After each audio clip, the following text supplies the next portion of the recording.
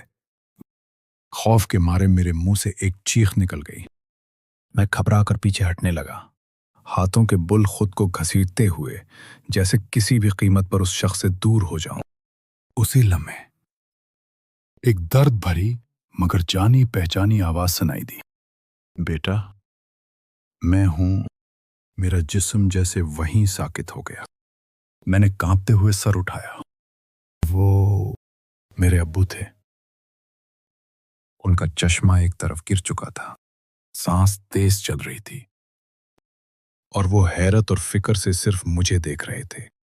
بیٹا، انہوں نے ہانپتے ہوئے کہا، تم نے منع تو کیا تھا، لیکن نہ جانے کیوں دل مان ہی نہیں رہا تھا۔ سوچا دور سے دیکھتا چلو کہ تم خیریت سے گھر پہنچ جاؤ۔ میرے حلق سے آواز ہی نہیں نکل رہی تھی۔ میں ان کے گلے لگ گیا۔ میرا پورا جسم کانپ رہا تھا۔ ابو، مجھے لگا میں اتنا ہی کہہ سکا۔ انہوں نے میرے سر پر ہاتھ پھیرا۔ کس سے بھاگ رہے تھے بیٹا؟ میں نے پہلی بار ہمت کر کے اپنے پیچھے دیکھا۔ گلی بالکل خالی تھی، دھند، پیلی اسٹریٹ لائٹس اور سرد ہوا۔ بس اتنا ہی، نہ کوئی بوڑھا، نہ لاٹھی، نہ قدموں کی آواز۔ میں نے ایک لمبی سانس لی۔ شاید میں واقعی بچ گیا تھا۔ میں ابو کے ساتھ آہستہ آہستہ گھر کی طرف چل پڑا۔ دروازے کے اندر قدم رکھنے سے پہلے نہ جانے کیوں میں نے آخری بار پوری گلی پر ایک نظر ڈالی۔ دھند اب بھی ویسے ہی بچھی ہوئی تھی، اور بہت دور جہاں اسٹریٹ لائٹ کی روشنی ختم ہو رہی تھی، مجھے صرف ایک لمحے کے لیے ایسا محسوس ہوا جیسے کوئی بوڑھا شخص اپنی لاٹھی کے سہارے آہستہ آہستہ مڑ کر جا رہا ہو۔ میں نے پلک جھپکی، وہ وہاں نہیں تھا۔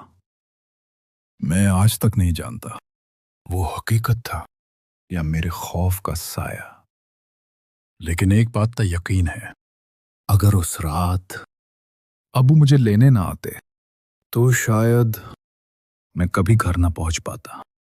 اور آج بھی جب رات گئے اورنج لائن میٹرو کی آخری سروس کا اعلان سنتا ہوں تو بے اختیار وہی آواز میرے کانوں میں گونجتی ہے، فکر نہ کرو بیٹا، آج میں ساتھ ہوں، میں تمہیں گھر تک چھوڑ دوں گا۔ اور اگر آپ کے ساتھ یا آپ کے کسی جاننے والے کے ساتھ بھی کبھی ایسا کوئی واقعہ پیش آیا ہو تو ہمیں ضرور لکھیے۔ آپ کا نام اور تمام تفصیلات مکمل طور پر خفیہ رکھی جائیں گی، اور شاید آپ کی کہانی کسی اگلی خوفناک رات میں یہی سنائی جائے۔